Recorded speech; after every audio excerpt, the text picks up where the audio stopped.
Hi guys, welcome back to my channel, The Cooking Nurse, back with another video. And today we are going to be making KATOGO, which is usually a one-pot meal that anyone can make anywhere, any day, anytime. It may seem or look so simple, but actually it isn't. One must know what to add after which one for it to come out right. So let's get started.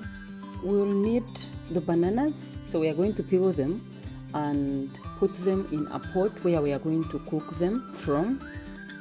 Peel them well to make sure none of the peelings is remaining, because usually when they remain, the matoke always turn black, and that is sometimes it doesn't really look nice, and somehow, somewhere, it alters the taste of the meal.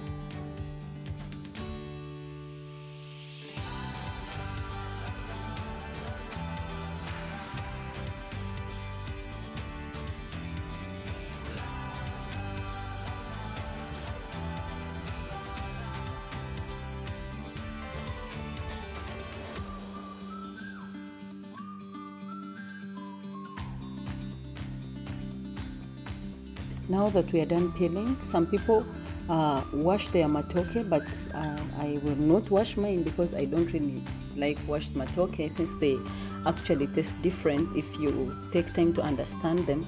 So we are going to put that on fire and let it boil. Once it has already cooked through, we are going to chop some tomatoes and onions on the side.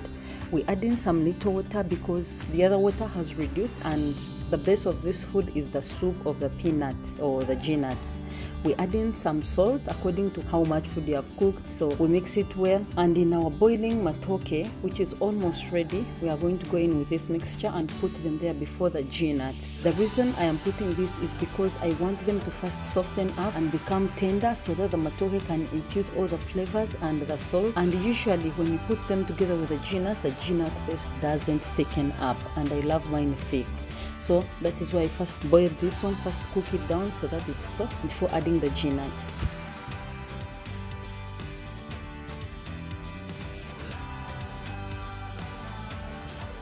And on the side, the G-nuts I'm using is really hard paste that I have to loosen up by adding little portions of water. So I mix it up well until no hard lumps are remaining before adding it in the food.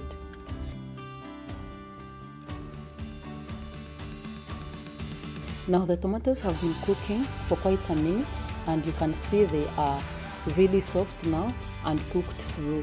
That's why I'll go in with the G-nuts at this stage, because now the tomatoes cannot affect my G-nuts consistency. So I put them in. It usually needs for you to keep on checking, and you help dissolve the remaining lumps of G-nuts.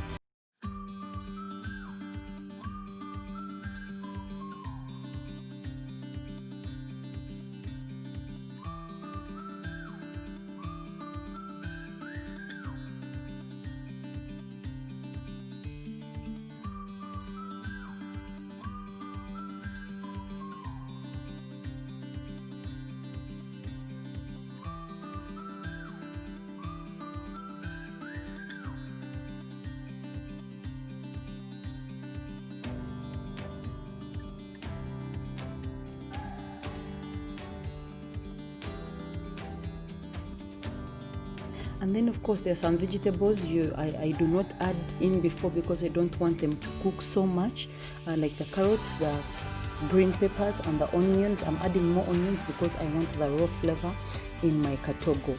So I'll cover this up so that they saute, they soften a little bit before I serve. Now at this stage, it's not really advisable to use a cooking stick or a ladle or a spoon, because usually it is going to break the bananas. It's advisable to swirl the saucepan instead of using a stick or a spoon, so that everything shakes in there. This has been cooking on very low heat for about 45 minutes to 1 hour, so it really takes patience.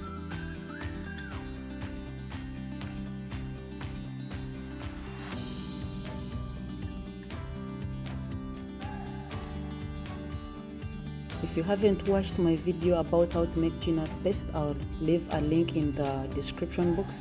You can go there and check it out, and you can learn how to make separate peanut or G-nut sauce.